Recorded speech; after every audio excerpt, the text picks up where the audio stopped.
Welcome, members and friends, visitors and guests, to the Thomas Jefferson Unitarian Church. I'm Steve Kaler, member of the Board of Trustees, and for those of you not familiar with us, we are a community of people seeking to grow spiritually. The bonds we form are based not so much on what we believe, but how we behave. By recognizing the worth and dignity of others, by showing tolerance for our differences, by respecting reason and science as they help us learn and grow and accept change, and by seeking justice for every person as well as the earth itself, we hope to make the world a better place. Please visit our website at tjuc.org or our Facebook page, and stay in the Zoom meeting after the service for coffee and conversation, although you'll have to make up your own coffee. Sorry. I have some announcements, quite a few announcements, I'm afraid, but I'll try to be brief as best I can. There's a congregational meeting today at 1 p.m. by Zoom.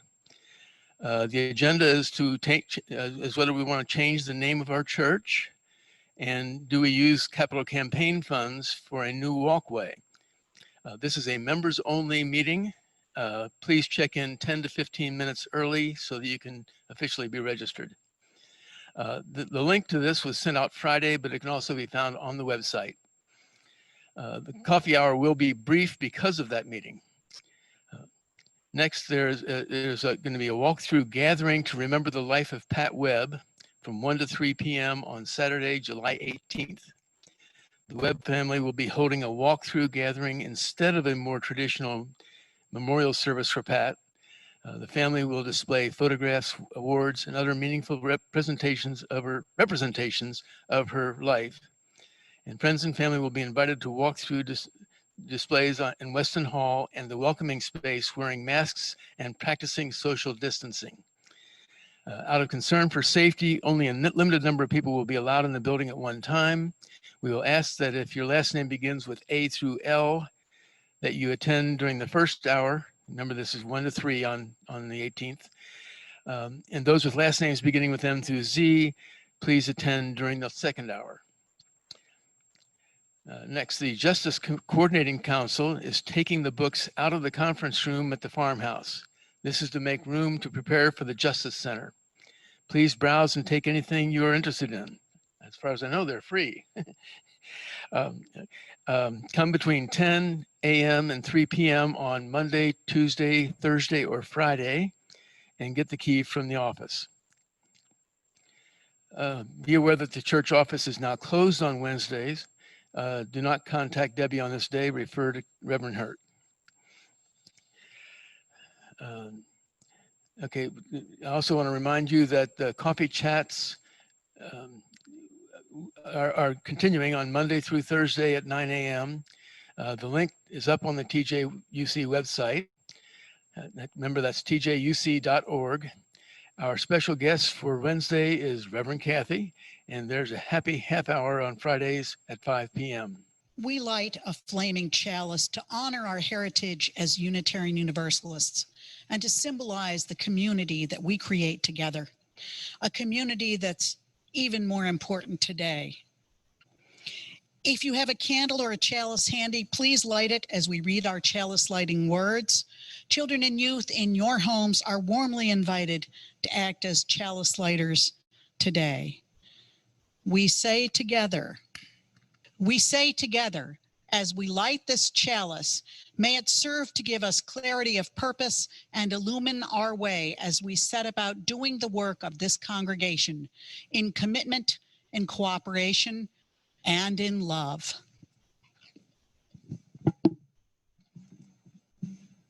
The opening words this morning are by W.E.B. Du Bois.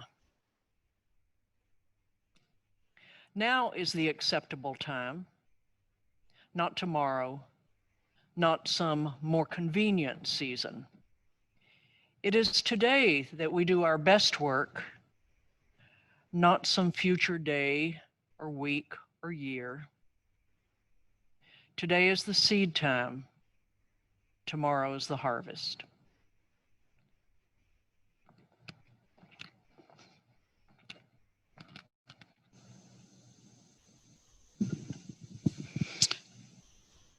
Well, today I'm going to push the envelope of technology just a little bit with a game that we're going to play that's going to ask you to respond in the chat. So be ready as you can. You know, some of the most important lessons that we learn in life come to us early on. For example, I'm sure that many of you have played the telephone game. In that game, a message is given to the first person in line, and then they pass that message on by whispering it in the ear of the next person in line. And the message goes from person to person to person until it reaches the end of the line. And that person announces the message to the group.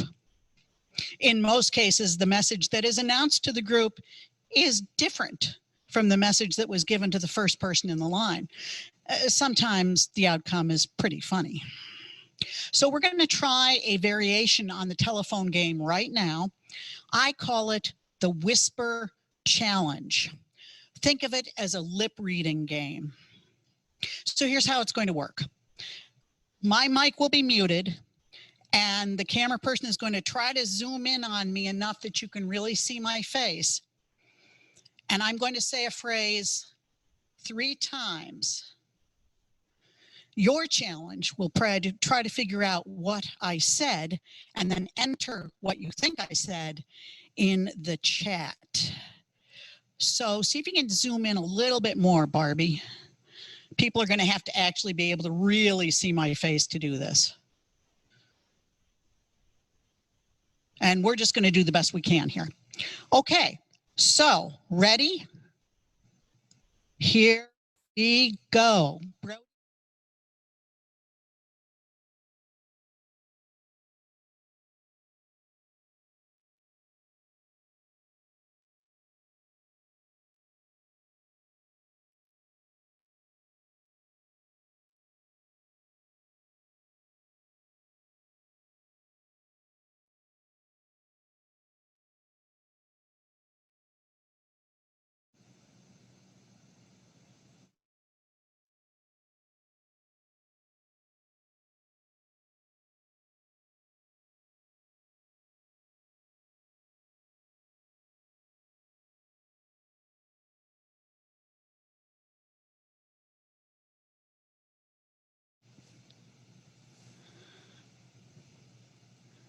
So I'm going to give you maybe 30 seconds here. And the chat just lit up. Whoa, some people are really close. Whoa, somebody got it dead on. Several people got it dead on. Awesome. Okay, so what I said was happy to see you, and everybody who got it, ding, ding, ding, ding, you are the award winners. Next time we're all together, you will get your award from me. Remind me I said that. Okay, let's try another phrase. This one's going to be harder.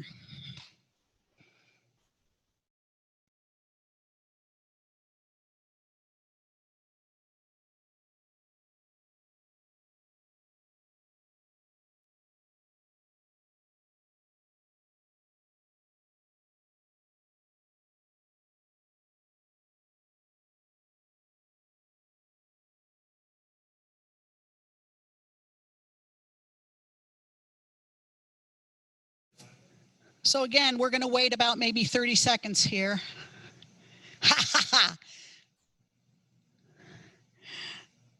Oh, I gotcha. Close. Nice one, Dan.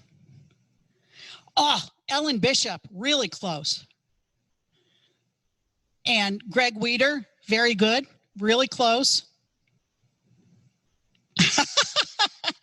Okay, folks, so what I said was an homage to SpongeBob SquarePants. I said, who lives in a pineapple under the sea?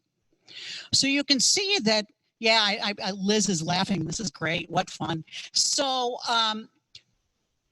this is kind of instructive. What can we take away from this game besides that it was way fun and we should do things like this more often? Well, I think it's that when we communicate, whether it's with our voices, our bodies, in writing, or maybe on a sign, The message we mean to share may not be the same one that other people hear or see. When have you had the experience of saying something that was heard very differently by someone else? This could make for a really interesting conversation with your friends or your family.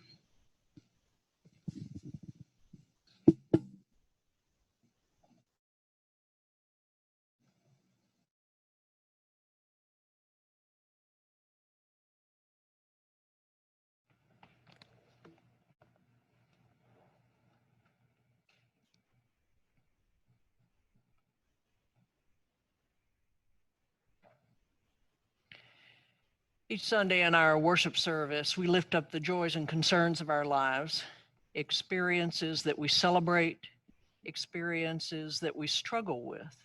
And we bring those experiences alike into this sacred time as a way of acknowledging the meaning they give to our lives. Each week, you're invited to email me joys or concerns that you'd like read during the service. Here are those today. A concern from Henry and Lisa Austin. Henry's sister in a California intensive care unit is suffering more problems from COVID-19. Her left side is unresponsive. She has MRSA, a serious bacterial infection that's resistant to antibiotics. She has pneumonia. She has a blood clot. She's mostly unable to communicate because of being intubated and frequently unconscious. Please keep the Austins in your thoughts and prayers, and especially Bonnie, who is a fierce fighter.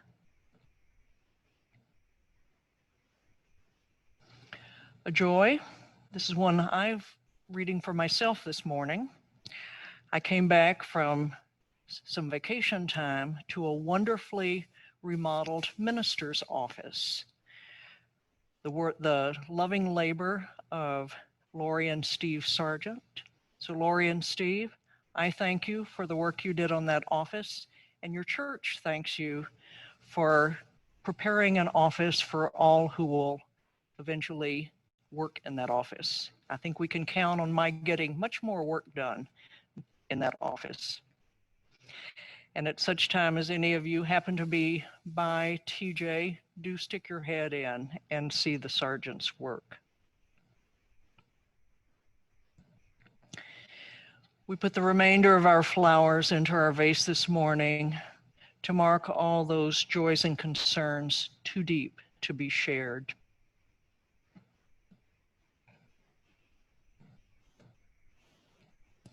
And may our hopes and dreams take flight on wings of love.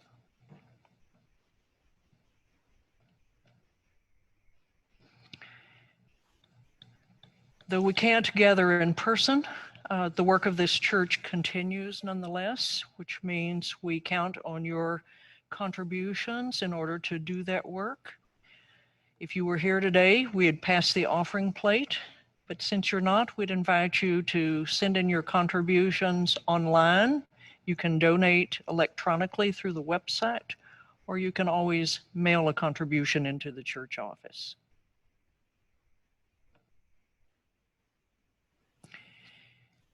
At this time, we'll have some special music by our pianist, Lina.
The young minister was likable and had a good sense of humor.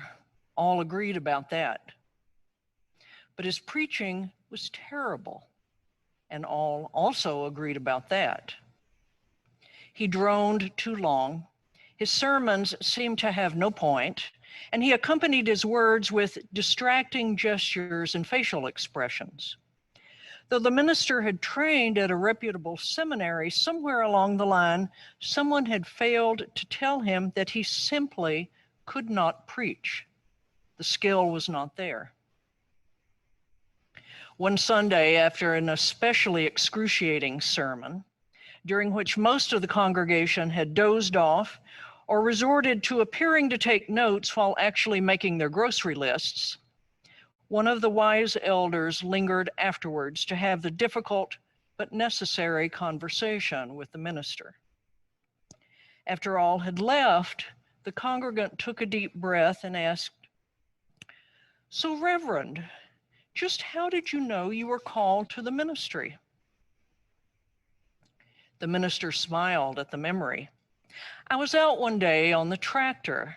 I grew up on a farm and noticed the clouds moving into a strange formation. While I watched, they spelled out two letters, the letter P and the letter C. And I felt my heart grow warm as I realized what I was seeing, PC. God was telling me through the clouds to be a minister. PC, of course, meant preach Christ. I knew then I was called to ministry, and I've never looked back." The congregant nodded, agreed that such an experience was a meaningful one. Then he asked, "But Reverend, did it ever occur to you that PC might not stand for preach Christ? Maybe it meant instead plant corn."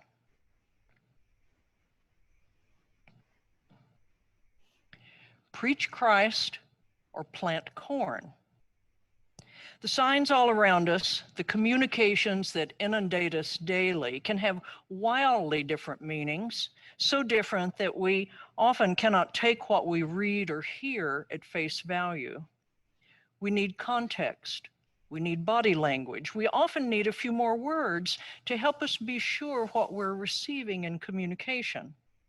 And even then, the meaning we give to a communication may not be right, or it may not be the only meaning. How do we know if we're to preach Christ or plant corn? What is a sign saying to us? And how do we know if we're hearing or reading or seeing it correctly or in the manner the sender of the message intended? Preach Christ, plant corn. The two interpretations of the same sign have incredibly different outcomes.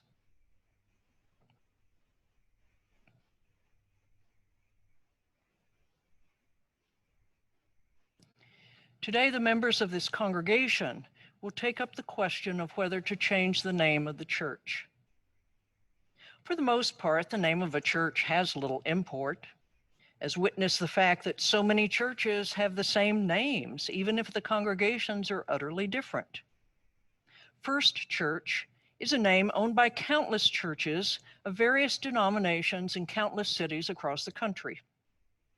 Churches may have geographic names and still end up with the same name because towns and counties and streets have so often the same names. A few churches select as a name the name that points to some key belief, but even then, the meaning of the name may not be clear unless one is well versed in the beliefs of that particular church. And numerous churches, like ours here, have named themselves after a person. Catholic churches are especially fond of selecting for themselves the name of a saint, and then determine that the unique qualities of that saint will be reflected in the spirit of that congregation. Perhaps that was the intent of the founders of this church. In selecting the name of Thomas Jefferson, Our first congregants intended that the qualities admired in Jefferson would be echoed in all this church said and did. Spiritual traditions of all kinds teach that a name is inextricably connected with a core identity. Often, one first receives a name and is then challenged to live into the identity of that name and all it means. But now we find ourselves in the difficult situation of understanding what the name of our church means. What qualities are to be reflected in our church as a result of that name? What identity we will manifest as holders of that name? Having learned that Jefferson the man was, like every one of us, a mix of good and bad, of admirable traits and despicable traits. Knowing that, how do we understand ourselves as the people of Thomas Jefferson? Can a church adopt as its name the name of a limited human being and be willing to own all the qualities of that human being, the light and the shadow? Because there is no purely good person, ever. If we're to continue being the people of Thomas Jefferson Unitarian Church, then we say we are people who seek to carry the spirit of the man who crafted the soaring ideals of the Declaration of Independence and the man who held slaves, who treated them cruelly, who declined to free them because the economic cost was deemed too great a sacrifice. We cannot naively say we only embrace the light of Thomas Jefferson, for to wear his name on our church means we answer for the whole of the man. So one question before you today as members of this congregation is whether you can in good conscience continue to be a church named after Thomas Jefferson and be willing to defend all that goes with that name. The sign on Brownsboro Road, the name on our church website, the name that leads all our church communications does not say the good parts of Thomas Jefferson Unitarian Church.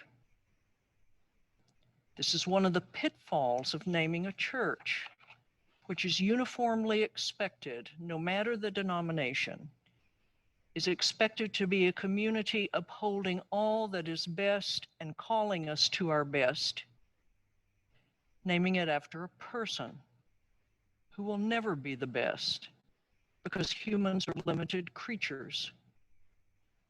We all, every one of us, carry a fair amount of darkness in us.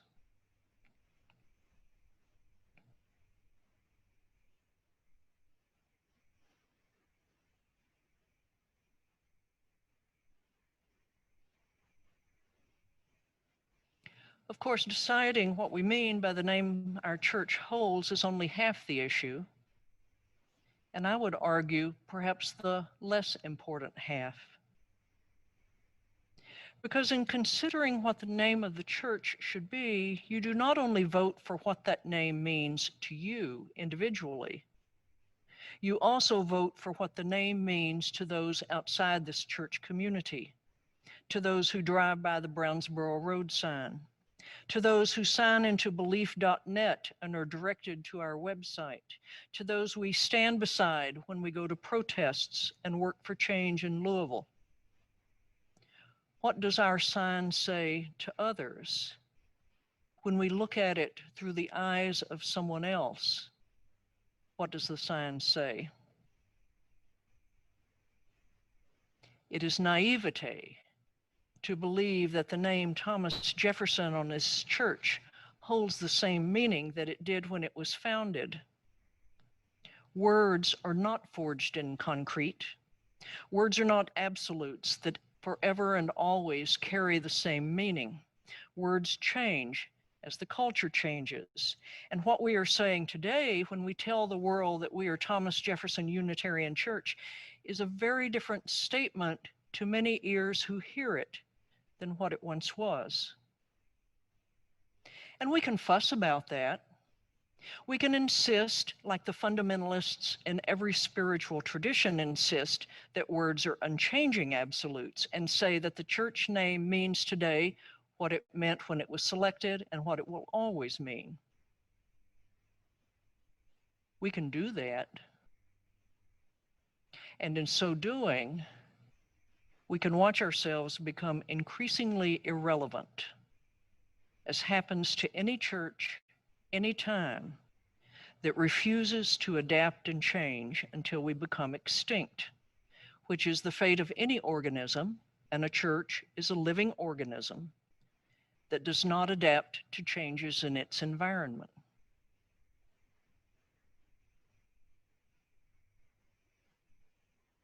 So just what do people today see and hear us saying when today we say we're Thomas Jefferson Unitarian Church? You do not cast your vote in a vacuum. And if you vote as the thoughtful person I know all of you to be, you do not vote only for what pleases you. A church name is a communication of what that church is about, its spirit, its values, its priorities, and a communication I say and the words you hear. As Barb's Time for All Ages earlier demonstrated, I may say one thing and you may hear something quite different. I may know very well what I say when I say the name of this church. But the question is, what are you hearing when I say that? Are you hearing something different because the words that name this church, a man's name, conjures up different images in the minds of the hearer of that name than it did?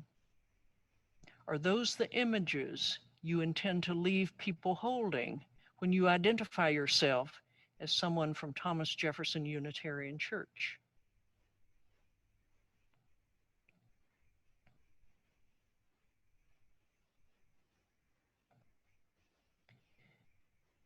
The name of a church is its public face, the first thing people see as they begin to encounter the church. These days, this church's public face does not at all look the same as it used to. So you have two choices as you turn to begin your first steps as a congregation, your next steps as a congregation. Are you content to leave that public face as it stands now, regardless of what the sign now says to those who see and read it? Are you going to change the public face in some way so that it gives the message you intend to give? Are you going to preach Christ and tell the world that? Or are you going to plant corn and tell the world that? Because in this time when communication is lightning fast, when impressions are quickly solidified, when people have multiple choices of where, even whether to be part of a church, you need to be very, very clear about what your sign says. Unitarian Universalists like to characterize ourselves as being more about deeds than creeds. Creeds are words that communicate core beliefs. What does the name Thomas Jefferson Unitarian Church communicate about you? And what deeds do you need to undertake to ensure that communication is being rightly heard?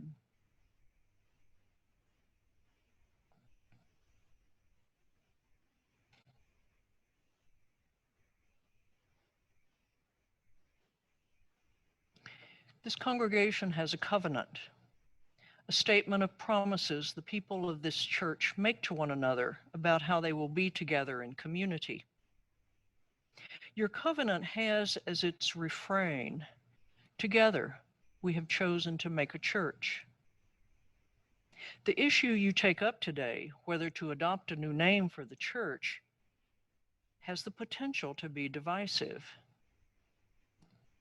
You decide, regardless of how the vote goes, you decide whether that divisive potential becomes actual or not. As you proceeded through the discussion of the name change over the past many months, your honoring of that covenant has been strong and loving. The departures from it have been rare, and usually by someone outside the congregation. So you who have chosen to make this church have journeyed together through the name question, and now you stand at the crossroads of decision. May you hold fast to that first word of that refrain. May you trust that all that goes into making this church will still be there, so long as you remain together.